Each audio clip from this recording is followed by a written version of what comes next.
Hello കൂട്ടുകാരെ, എല്ലാവർക്കും എൻ്റെ ചാനലിലേക്ക് സ്വാഗതം. അപ്പോൾ ചൂടുകാലൊക്കെ ആണ്, നോമ്പ് അങ്ങനെ എടുക്കുകയെന്നൊക്കെ ഉണ്ടായിരുന്നു കേട്ടോ എനിക്ക് ആദ്യം.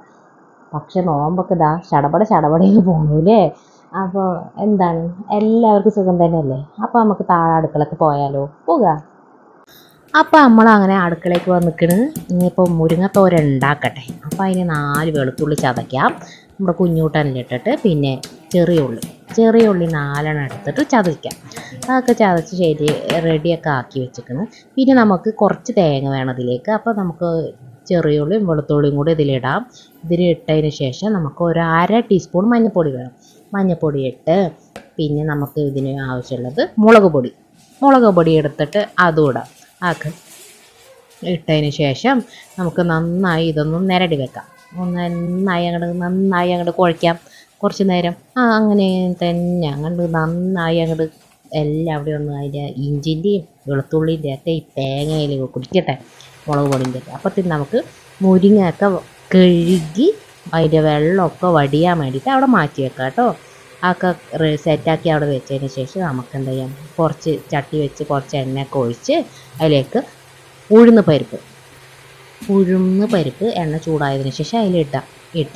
ഒന്ന് മൂത്തൊക്കെ വരുമല്ലോ. അപ്പോൾ നമുക്ക് ഉണക്കമുളക് 2 എണ്ണം പൊട്ടിച്ച് അവിടെ മാറ്റി വെച്ചിട്ടുണ്ടല്ലോ, അതും കൂടി ഇട്ടിട്ട് അതൊന്ന് ഉണക്കമുളക് ഇട്ടതിന് ശേഷം നമുക്ക് ഈ തേങ്ങ എല്ലാം കൂട്ടി ഒന്ന് യോജിപ്പിച്ച് വെച്ചിട്ടുണ്ടല്ലോ ഇതിലേക്ക് ഇടാം കേട്ടോ.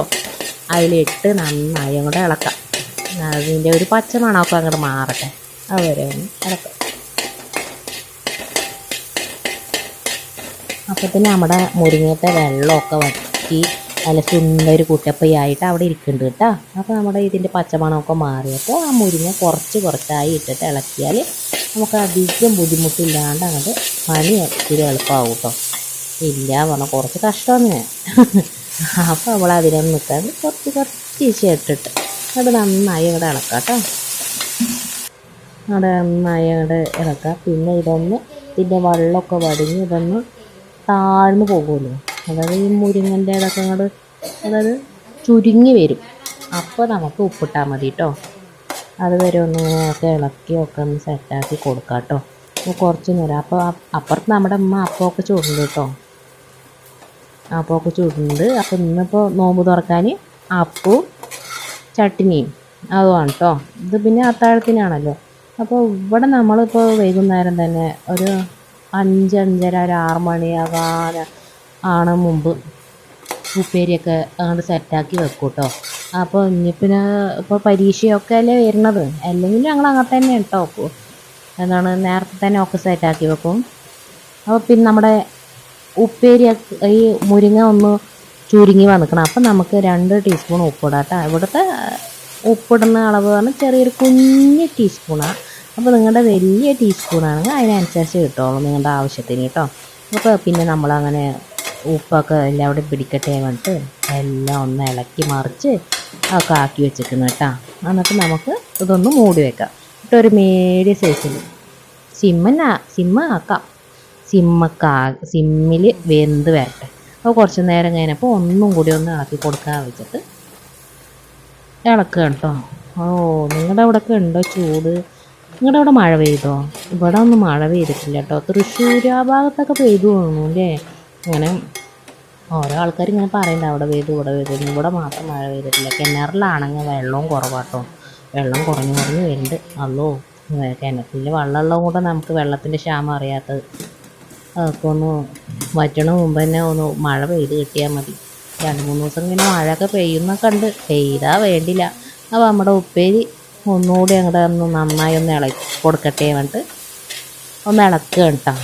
അത് നന്നായി ഒന്ന് ഇളക്കട്ടെ. പിന്നെ ഇനിയിപ്പോൾ ക്യാരറ്റും ബീട്രൂട്ടും കൂടി ഒരു ഉപ്പേരി വെക്കാൻ വെച്ചിട്ട് കേട്ടോ.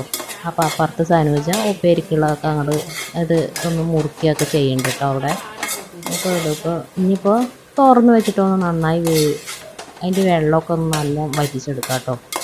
അപ്പോൾ ഏകദേശമൊക്കെ അങ്ങനെ ആയി വരുന്നുണ്ട്. അപ്പോൾ ഇതിൻ്റെ വെള്ളമൊക്കെ വറ്റി നമ്മുടെ മുരിങ്ങത്തോരൻ ഇവിടെ റെഡി ആയിക്കണം കേട്ടോ. അപ്പോൾ നമ്മുടെ മുരിങ്ങത്തോരനൊക്കെ ഇവിടെ റെഡിയായി. ഇനി അടുത്ത് നമുക്ക് ബീട്രൂട്ടും ക്യാരറ്റും ഉപ്പേരി വയ്ക്കാം. അപ്പോൾ ബീട്രൂട്ടും ക്യാരറ്റും മുറിച്ച് കഴുകി മുറിച്ചത് അതിലേക്ക് കുറച്ച് ഒരു ജാറിലേക്ക് തേങ്ങയും പച്ചമുളക് 4 ഇട്ടിട്ട് ഒന്ന് കറക്കിയിട്ടതും. പിന്നെ ചട്ടി വെച്ചിട്ട് പിന്നെ സ്ഥിരം പല്ലവി തന്നെ ചട്ടി വയ്ക്കാം. പിന്നെ കുറച്ച് ചട്ടിയൊക്കെ ചൂടായി വരുമ്പോൾ നമുക്ക് ഇതിലേക്ക് എണ്ണ ഒഴിക്കാം. എണ്ണ ഒഴിച്ചിട്ട് പിന്നെ നമുക്ക് കടുകിടാം കേട്ടോ. കടുകിട്ട് പിന്നെ കുറച്ച് കറിവേപ്പിലയൊക്കെ കഴുകി നമുക്ക് ഈ കറിവേപ്പിലയൊക്കെ ഇതിലേക്ക് ഇടാം. അപ്പോൾ കടുകൊക്കെ ചടപടയെന്ന് എടുത്തുകൊണ്ട് പൊട്ടിയൊക്കെ വരുമ്പോൾ നമുക്ക് കറിവേപ്പിലൊക്കെ ഇതിൽ തെങ്ങി ഒരൊറ്റ ഇടൽ ആക്കി ഇട്ട് ഇതൊക്കെ ഒന്ന് സെറ്റാകുമ്പോഴത്തേക്കും നമുക്ക് ഈ കറക്കി വെച്ച തേങ്ങയും മുളകൊക്കെ ഇട്ട് കറക്കിയതുണ്ടല്ലോ അത് ഇതിലേക്ക് ഇടാം. അതിലേക്ക് ഇട്ടിട്ട് കുറച്ചൊന്ന് പച്ചമണമൊക്കെ മാറുന്ന വരെ ഒന്ന് ഇളക്കി അതിലേക്ക് നമുക്ക് ബീട്രൂട്ട് ക്യാരറ്റും കൂടെ ഇടാം കേട്ടോ. അപ്പോൾ ബീട്രൂട്ടും ക്യാരറ്റും കൂടി അതിലേക്ക് അങ്ങോട്ട് ഇട്ട് പിന്നെ നമുക്ക് ഇതിനെന്ത് ചെയ്യാം, ഒന്ന് വഴറ്റിയെടുക്കാം.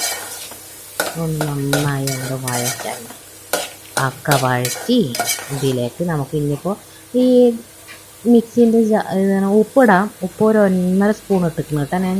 പിന്നെ നമുക്ക് മിക്സിൻ്റെ ജാറിലേക്ക് കുറച്ച് ഒരു 1/2 ഗ്ലാസ് വെള്ളം ഒഴിച്ചിട്ട് ഒന്ന് കഴുകിയെടുക്കുമല്ലോ, ആ വെള്ളം ഒന്ന് ഇതിലൊഴിക്കാം. ഒന്ന് ഒഴിച്ചിട്ട് പിന്നെ ഒന്നും കൂടി നന്നായി ഇളക്കി കൊടുത്തിട്ട് നമുക്ക് ഒരു തട്ടിട്ട് മൂടി വെച്ചിട്ട് വേവിക്കാം. ഒരു മീഡിയം സൈസിൽ വെച്ചോളൂ കേട്ടോ. അപ്പോൾ ഇടക്കൊക്കെ എടുത്തിട്ട് ഇങ്ങനെ ഇളക്കി കൊടുക്കണേ. പിന്നെ നമ്മുടെ അപ്പത്തിനുള്ള ചട്ടിനി, അപ്പത്തിന് ഇവിടെ അപ്പമൊക്കെ ചുട്ടൊക്കെ കഴിഞ്ഞു കേട്ടോ. പിന്നെ കടുകൊക്കെ ഇട്ടിട്ട് അത് പിന്നെ പറയേണ്ട ആവശ്യമില്ലല്ലോ. ഇതൊക്കെ ഏകദേശം ഒന്ന് റെഡി ആകുമ്പോഴത്തേന് ഉമ്മ വിളിച്ച് പറഞ്ഞു അവിടെ ആഹ്യാനം എണീച്ച് കരയുണ്ട് എന്നിട്ടാ. അപ്പോൾ ശരി, ഇതൊന്ന് പൊട്ടിച്ച് താളിച്ച് അവിടെ ഇട്ട് കഴിഞ്ഞാൽ ചട്ടിനി ആയാലേ എന്നിട്ട് കുറച്ച് നേരം അങ്ങനെ ഇരുന്നു. പിന്നെ മേലെ പോയി അവനൊക്കെ താങ്ങി പിടിച്ച് താഴൊക്കെ കൊണ്ടുവന്നിരുന്നു. എന്നിട്ടും സങ്കടവും കരച്ചിലൊന്നും മാറിയിട്ടില്ല കേട്ടോ. അവിടെ ഇരിക്കുന്നുണ്ട്, എന്നെ മടിയിൽ എന്നൊക്കെ പറഞ്ഞിട്ട് ഒരു ഭാഷയായി ഇരിക്കുന്നുണ്ട്. ശരി, അപ്പത്തിന് നമ്മുടെ ഉപ്പേരി ഒന്നും കൂടി ഇളക്കി കൊടുക്കാമെന്ന് പറഞ്ഞിട്ട് ഇളക്കി കൊടുക്കും. അപ്പോൾ അതൊക്കെ മൂടി വെച്ച് ഇങ്ങോട്ട് തിരിഞ്ഞപ്പോൾ അവിടെ അവൻ്റെ ഒപ്പം നിൽക്കണം കേട്ടോ, സമാധാനപ്പെടുത്താൻ വേണ്ടിയിട്ട്. അതിനൊന്നും വീണില്ല, അശ്വന അങ്ങോട്ട് പോകും എന്നൊക്കെ പറഞ്ഞിട്ട് സങ്കടപ്പെട്ടിരിക്കും. പിന്നെ നമുക്ക് പാൽ സർബത്ത് ഉണ്ടാക്കിയല്ലോ.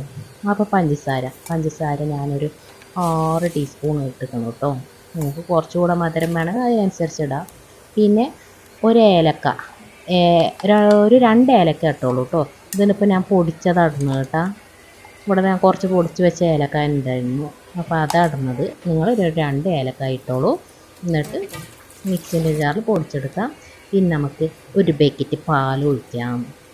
പാലൊഴിച്ചിട്ട് നമുക്ക് 2 ടീസ്പൂൺ സർബത്ത്, ഇതിപ്പോൾ ഞാൻ അങ്ങനെ ഒഴിക്കുന്നതുകൊണ്ട് കാര്യമാക്കണ്ട, നിങ്ങൾ 2 ടീസ്പൂൺ സർബത്ത് ഒഴിച്ചോളൂ കേട്ടോ. 2 ടീസ്പൂൺ സർബത്തൊക്കെ ആക്കി നമുക്കിത് മിക്സിൻ്റെ ജാറിൽ ഒരൊറ്റ അടിച്ച് നമുക്ക് പാത്രത്തിലേക്ക്. അപ്പോൾ ഏകദേശം ഒരു 5:30 ആയിട്ടോ. അപ്പോൾ ഇത് അടിക്കാൻ നിൽക്കണം കേട്ടോ. പിന്നെ നമ്മുടെ ഉപ്പേരി അയക്കണം. പിന്നെ ഒരു 6:30 ആയപ്പോൾ ശരി, നോമ്പ് തുറക്കാനുള്ള വെള്ളവും നമ്മുടെ ഈത്തപ്പഴവും ഒക്കെ കൊണ്ടുപോയി വെക്കാനായി. അപ്പോൾ നമ്മുടെ പാൽ സർബത്തൊക്കെ ഒഴിച്ച് ഗ്ലാസ്സുകളിലൊക്കെ ആക്കിയിട്ട് അവരിരിക്കണം അവിടെ കൊണ്ടുപോയി വെക്കാൻ വെച്ചിട്ട്. പിമോനും അവിടെ ഇരിക്കുന്നുണ്ടാവും, അപ്പോൾ അവിടെ കൊണ്ടുപോയി വെക്കാൻ പറ്റുക കേട്ടോ. അപ്പോൾ അവിടെ അല്ലൂസ് എത്തിക്കണം കേട്ടോ. ട്യൂഷനൊക്കെ കഴിഞ്ഞിട്ട് അവിടെ വന്ന് ഇരിക്കുന്നുണ്ടാവും. പാവട്ടോ, ക്ഷീണമൊക്കെ ഉണ്ട് ആൾക്ക്. അങ്ങനെ കുറച്ച് നേരമൊക്കെ ഇങ്ങനെ ബാങ്കൊക്കെ കൊടുത്തതിന് അവിടെ ബാങ്കൊക്കെ കൊടുത്തതിന് നോമ്പൊക്കെ തുറന്നിട്ട് ഇരിക്കുക കേട്ടോ. പിന്നെ നമ്മുടെ അല്ലൂസിന് അപ്പവും ചട്നിയൊക്കെ കൊടുക്കുക വെച്ചിട്ട്. ആൾക്ക് അങ്ങനെ അപ്പവും ചട്നിയും അങ്ങോട്ട് ഇഷ്ടമല്ല കേട്ടോ. എന്നാലും കുഴപ്പമില്ല, അവൻ കഴിച്ചോളൂ കേട്ടോ. അപ്പോൾ ഇങ്ങനെ ഇരിക്കുന്ന ആളെ. അപ്പോൾ ഇനിയിപ്പോൾ പഠിക്കാൻ പോകണ്ടേ എന്നൊക്കെ എന്നിട്ടൊക്കെ ഇരിക്കുകയാണ് കേട്ടോ. ഇനിയിപ്പോൾ അവൻ കഴിച്ചു കഴിഞ്ഞത് ഞങ്ങളും കഴിച്ചു കേട്ടോ. ഭക്ഷണമൊക്കെ കഴിച്ചിട്ട് പിന്നെ ഇക്കാക്ക് ചായയൊക്കെ വെച്ചിട്ട് കൊടുത്തു കേട്ടോ. ഇപ്പോൾ എന്താ പഠിക്കാനൊക്കെ ഉണ്ട് ഇവർക്ക്. ഇവർ കണ്ട സുഖമായി TV അയ്യോ മൊബൈലും നോക്കിയിട്ടിരിക്കുകയാണ് കേട്ടോ. അപ്പം എനിക്ക് എന്തൊക്കെ പറയണ്ടേ, എന്താ പഠിക്കാൻ പോവാന്നൊക്കെ പറഞ്ഞിട്ട് അലിഹാത്തിൻ്റെയിലും പറയുന്നത്. അപ്പോൾ അതൊക്കെ കഴിഞ്ഞിട്ട് ഇത് കണ്ടോ, ക്ഷീണിതനായ ഏട്ടനെ തോളിലും കൈ വെച്ചിട്ട് കൊണ്ടുവരുന്ന അനിയന്. അപ്പോൾ ഇനിയിപ്പോൾ പഠിപ്പിക്കാനൊക്കെ കൊണ്ടുപോട്ടെ. അപ്പോൾ ഇത്രയൊക്കെ ഉള്ളൂ. നിങ്ങൾക്ക് ഇഷ്ടപ്പെട്ടെന്ന് കരുതുന്നു. അപ്പോൾ ഇനി കാണും വരക്കും ടാറ്റാ.